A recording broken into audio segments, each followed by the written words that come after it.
Welcome to Petology, your destination for all things furry, fuzzy, feathery, and scaly. I'm your host, Blair Malstravich, and today we have a Halloween themed show for you. We're going to be talking about candy, we're going to be talking about black cats, we're going to talk about creepy crawlers, and we're actually also going to have our expert panel here, of course, and don't worry, we are definitely doing animals in costumes. But before we get to all that goodness, we're going to head over to a new segment called Meet the Pets with Dwayne Dahl. Dwayne?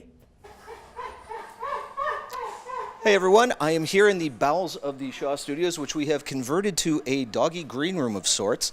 And we're going to be talking to some of the people and some of the pets that you're going to be seeing today. Now, who do I have here?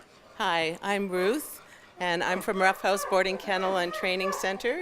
I'm here with Sammy Marr of Smart Dogs. This is Tink. That's Tink. This is Tink the Chihuahua. Oh, cool. Now look, I could see a nice little, you got the little wings, a little costume here. I mean, we're doing a bit of a Halloween theme here today, so it's kind of nice that we actually have somebody in costume. It's fantastic. She loves her bee costume. It's one of her personal favorites, right? She's got like a whole wardrobe of them, I guess, right? Fantastic. Well, you know, you can never be too careful. You always got to have outfits for every occasion. So, awesome. Nice to meet you, and we're going to be talking to more of you later. Next up, I've got Leland. Leland from City Winnipeg Animal Services with Maximus, who's up to our adoption. Maximus. So someone's seen Gladiator a few times. What is Maximus? Maximus is like a 2-year-old Rottweiler mix. He was found as a stray running the streets of Winnipeg with no license. Oh, dear. And now he's up for adoption. Great dog, looking for an experienced dog owner who's got really strong arms. Well, that's not me, but anyways, it's nice to... The great thing about volunteering with Shaw is I get to deal with my phobias, and having a dog here like this, yeah, it's right up my alley. So anyways, it's great to have you here. We'll be talking more with you about animal licensing a little later on. And last but not least, I've got my girl Marlene over here. How are you? I'm great, thanks. And you? I'm fantastic. Now, unfortunately, we don't have a pet for you here, so I'm gonna pretend to be Marlene's little pet for now. So she's gonna be helping us doing a little bit of wrangling now. So you're gonna stick around for the show? I sure am. Well, it's great to have you. So I'm gonna throw it back to Blair inside the studio, and we'll be over in a second. Sounds good. All right, well, now as we interestingly let Dwayne make his way back into the studio, let's do our expert panel discussion. What we're going to talk about today is, you see I have all this delicious food in front of me. It's actually just candy. I'm not going to eat all this on TV because that would be really weird, but because it's Halloween, we're going to talk about, this candy isn't great for all of us. I eat a lot of it, but it's not good for us, and it's definitely not good for your pets. And it could even be fatal. So let's talk about some of the candy maybe we should avoid or stop your pets from getting a hold of, basically. There's a lot of things that we really want to keep away from pets. I mean, there's stuff that people love, but there's large quantities of it floating around at Halloween, and especially chocolate can be particularly damaging to dogs. A lot of people out there already know that chocolate isn't great for dogs. What they don't know is how little of it can be harmful to your pet. As little as 2 ounces of milk chocolate can be enough to make a dog very sick and lead to vomiting and diarrhea.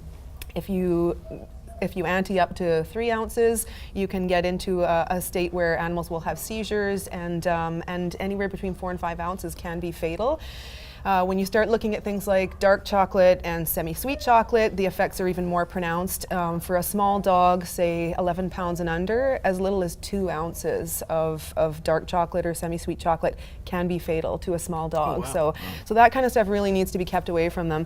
And even beyond just generally chocolate, a lot of that candy that's going out, I mean, it's really rich in fat and sugar, and that's not the kind of stuff that dogs are geared towards. But they will be very, very interested in it. I mean, if you leave it out, a dog will get into it and probably just gorge themselves on it. So they can really give themselves an incredibly upset stomach that can lead to vomiting and diarrhea.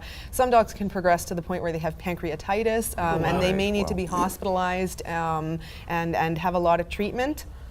So just generally, it's best to keep them away from all of that stuff and not give them any exposure to it. So now we have all that knowledge because your place on this is you're the vet for this show. Yeah. Now, why do you think it's so difficult for dogs to just be wanting to eat everything?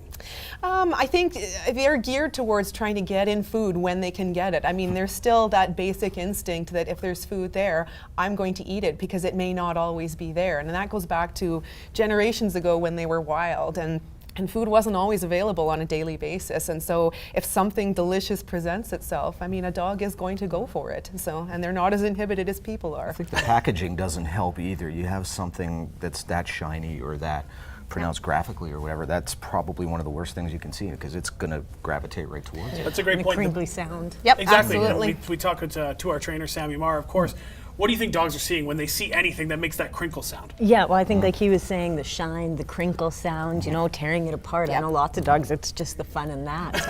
And dogs have such a great sense of smell. I Yes. mean, you could have one little package of candy in the bottom of someone's bag, and a dog is very likely going to be able to smell it, right? And they're going to get in there and they're going to find it somehow. Is so. there a way to work with the behavioral to not have them so keyed up for food? I'm keyed up for food all the time. Keep the candy. But Ditto. still, that's Ditto. why the candy's way over there. But is there anything you could work on to sort of calm that a little Well, I bit? think a lot of impulse control exercises. What we refer to that is teaching dogs not to just push for something. So that can really help with dogs that are scavenging through things.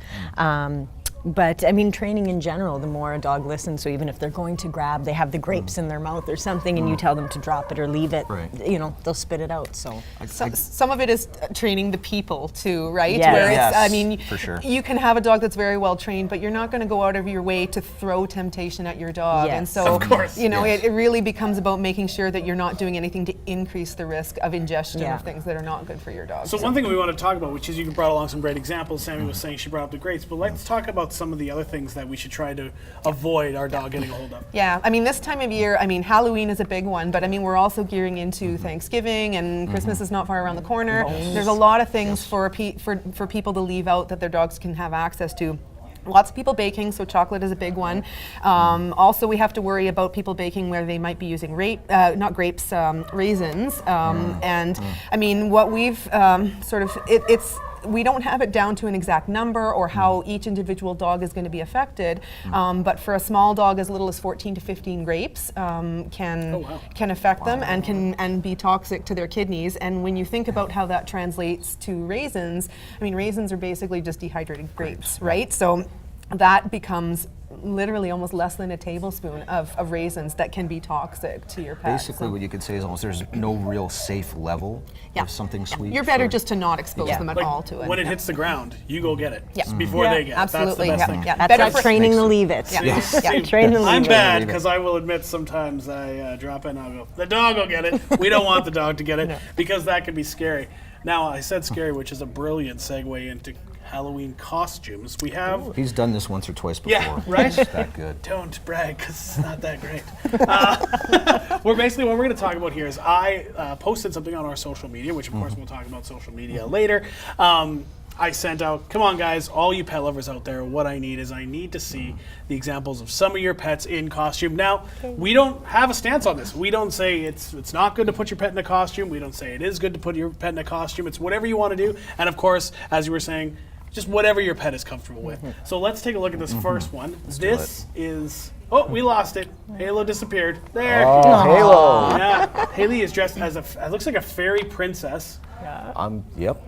This is sent to us Chihuahua. by Bonnie. That is Adorable. cute. So That what is is cute. that? That's a Chihuahua? That's a Chihuahua. That would be my guess. That's not a Saint looks- Bernard? No. No? Might be a bit of Start- Great Dane. Starter but Saint Bernard. Starter kit. I love that. Okay, let's look at our next one. Oh, this is Penny. Okay, this one is so great. Of course, now viewers out there, you have to know the screen we're seeing it on is kind of smaller than what you're going to see at home, but it depends what kind of TV you have. Basically, this dog, if we get closer, is actually dressed as a banana split. And this was sent, this is Penny, it was sent to us by Danielle. It's like a wiener dog is a banana split. I That, can. that I can is, dig that is that. weird. It's. I feel like I've had a dream about that, but we'll just leave that. That's another show. That's, Yeah. that's next time. So this one, that's so Another adorable. Chihuahua. This is sense also a sent to trend us here. by Bonnie. See, they have so many great costumes for dogs, and it's just simple, something on top, something on their body, something easy. Let's move on to the next one. Thank you, Bonnie, for sending that in. Now, this is Sugar. Sugar. Sugar sent, she's dressed as a bee or he. I'm Sugar, I'm going to think, let's say girl. Can we guess girl? I would assume. Yeah, perfect. And this is sent to us by Aaron. Now we'll do one more photo because there's so many because you guys were so great on social media by sending me these. This is Shania and Aries, great names. I believe one of them's dressed like a cowboy and just looking awesome. They're all looking awesome. Shania with the country theme there. I can. Yeah, see, it works very well. And I could be wrong, like I said, smaller screen, but these are amazing. And thank you so much again, Bonnie, for sending us those. If you want any of your photos to appear on our show, you can, of course, email us at createtv@shaw.ca. There's lots of opportunities to do some great things like that. And another thing you can get on is your questions. And that's what we're going to move to right now. We're going to talk about some questions that you guys can answer. Dwayne's not an expert, so we're not going to ask him. You don't want to he's ask me going to anything. talk. I'm not going to lie to you. He's definitely going to talk. I'll talk, but you don't want to hear this. We're going to have a voicemail just in 1 second. What I want to say to everyone is everything that all the opinions that are given are exactly that, opinions. They are experts. But when it comes down, you got to make your own ultimate choice when it comes to your animal. Absolutely. So let's take, I'm going to listen to a voicemail. This will come through and you guys can field this question. Hi, this is a question for Petology. I have an overactive hamster. He's been running on his wheel for 5 days straight, all day and all night, and something is very wrong. I'm just wondering if you know what's happening with this hamster. Thank you. Bye. Wow, that hamster's probably tired. It might be part border collie. If you could convert that power to energy, she could power her house. Right? yeah, But in all seriousness, let's talk about that. That's a very overactive pet. Do you want to feel that one first? Well, I mean, I don't specialize in hamsters. I obviously specialize in canines, but I think just the fact that it's doing it so repetitively, there's some type of OCD or stress that this hamster is trying to alleviate. You know, if I was looking at a dog, I'd say let's try and stimulate it, get it out, maybe handle it. Yeah, I would agree with you. I would say there's something that's giving this hamster a fair amount of anxiety. Yeah. Something's driving it to do this. We would consider the idea of looking into whether or not there's been any major changes to the household. Has there been any new additions? Other hamsters that have either been added to the cage or removed from the cage that have changed sort of the day-to-day interactions that hamsters had. I would always suggest, because sometimes it can be even something as sort of vague and nebulous as maybe the hamster is uncomfortable or there's something causing pain where he feels like he can't settle. So I mean, I would consider the idea of maybe having him looked at, you know, just to make sure that there's nothing that could be making him uncomfortable. So those would be things to consider. Definitely stuff to follow up on. So let's take a look at our next one. It's going to be on, we're going to take a look at the screen for our next email message that came in, which again, you could do that at createtv@shaw.ca. That's where you can send your questions into. We're just waiting for it to come up so we can take a look at the email. There it is. This is from Graham. He emailed this to us. It says, are automatic pet feeders good or bad? Oh. Do you want to start? Or, I think there's a different what pet we're referring to. Okay. I'm going to say in this one, I think Graham was referencing cats, but we can go back to everything. For dogs, I don't think that they are good. Okay. I think dogs should eat once or twice a day. It should be regulated so you know how much your dog is eating. That's going to help one behaviorally in training with your dog, and also you're going to know if your dog is sick if they're eating less or more food. For cats, I think it's a little bit different because cats, you know, tend to graze out their eating. Cats do need to have, I'm sure you know the name of, I want to say taurine or something that they need in their cat food. They have to get You guys daily. are just making up words. Tell us what taurine I believe it. Taurine is a that the real protein, one? Got it and right. cats Okay. actually they do need it in their diet, and if they're not getting it, it can lead to heart defects. So we want to make sure that they're getting it. So, but yeah, I would agree. I do think feeders can be good for cats, just because I mean, cats also tend to be can be pretty sedentary, right? Where they could be sort of just laying around for 23 hours a day, and if you're only I've done that. haven't we all, right? Yeah, So great. Well done, Dwayne. It's my turn. but I mean, really, if you have an automatic feeder, then you have something that is now driving the cat to get up and move around multiple times a day, and something that's prodding his interest. So that's kind of a nice way to get them out, and it is spacing out their meals so that they can do a little bit of grazing here and there. So the one thing I was wondering about, and because I don't know anything, I'm just the host. Why would I know anything?